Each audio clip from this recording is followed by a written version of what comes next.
Division leaders taking on lesser foes in interleague play, making for some good run line picks here today. Hey everyone, it's Phi Farley. It is August 13th. It's Monday. We got a travel day in baseball. Short slate of games, but we got a good slate to pick from. I'm going to have three picks for you here in just 1 second. I will be getting to that here in just 1 second. First, let me say thank you to subscribers. I appreciate it, and welcome to the new subscribers. Second, Saturday was an awful day, starting off with an 11-inning loss with the Mets and Oswalt, but ended up going further down. I'll have my stats, my numbers updated for you today. So hoping to get back on the right track. Last week was a tough week, so I'm hoping to get back on the right track this week and start things off with a good pick today. So here we go.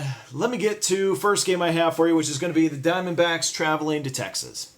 So Arizona leading the NL West, going into Texas. Bartolo Colon on the mound, going against Zach Greinke. So Zach Greinke has been great as of late. Very tough to hit. Also keeping his ERA low. Let me give you his last 30 days.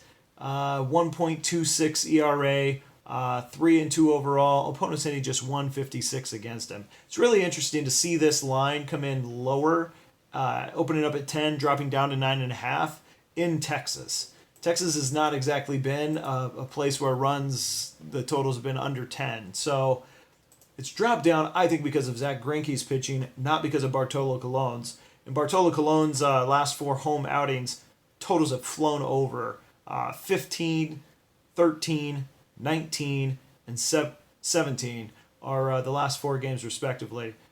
Colon has got a decision in every one of those games, win or lose. So I don't think it's going to be very close. I'm not concerned about taking a run line here. Back in the Diamondbacks, minus the 1.5.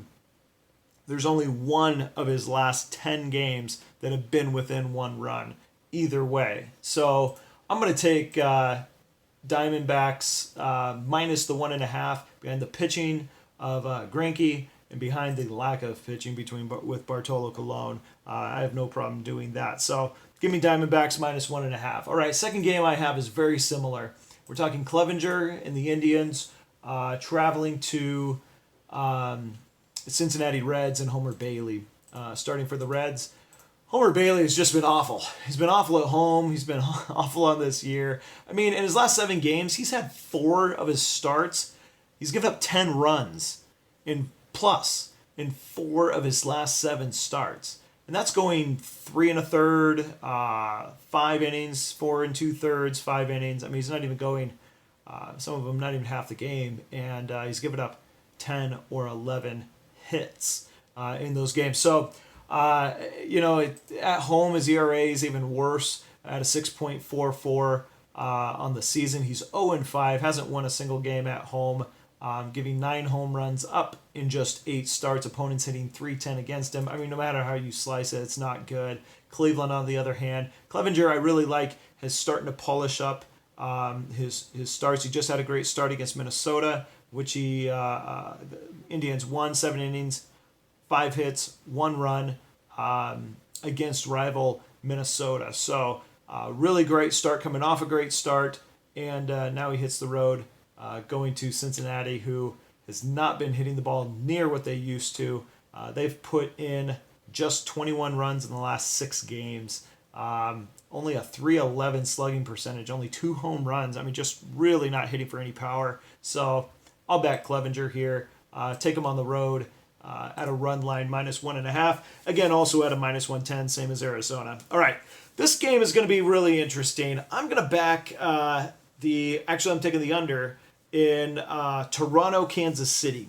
So the Sean Reed Foley is a really highly touted prospect. Second round pick out of 2014 draft. He's got a mid-90s fastball. He's averaging over 10.5 strikeouts per 9 innings in the minors. They're excited about him getting up to the bigs. He did have one bad season in the minors, though, 2017, where he had given up over 1.5 home runs per game. He shored that up, though, in 2018, bringing that back down to almost .3 per start, home runs per game. So He's been pitching fantastic 2018 in AAA ball. So I'm looking forward to a very good start by Sean Reed-Foley today for Toronto.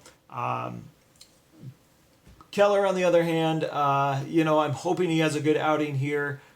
He holds opponents at home to a what's he hold him to? A 1.3 WHIP and a 238 batting average. So I like that. Pitching better at home, a 3.5 ERA at home.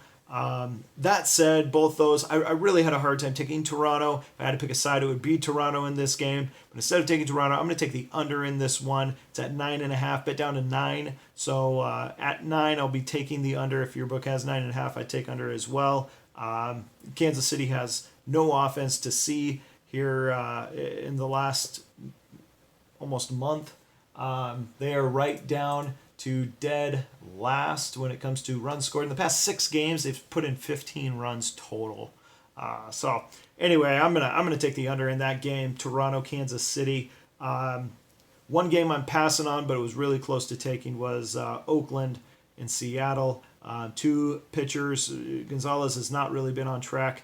We'll see if he gets back on track for this start. Maneda's great at home, but this is a rivalry game. Both teams have been duking it out for the top of the wild card, and I could see Seattle coming through as well as I could see Oakland. So I'm just passing on that one because I don't quite have a good enough lean on it. So there you go. Arizona, run line. Cleveland, run line. Toronto, Kansas City, under. Good luck, everyone. See you again soon.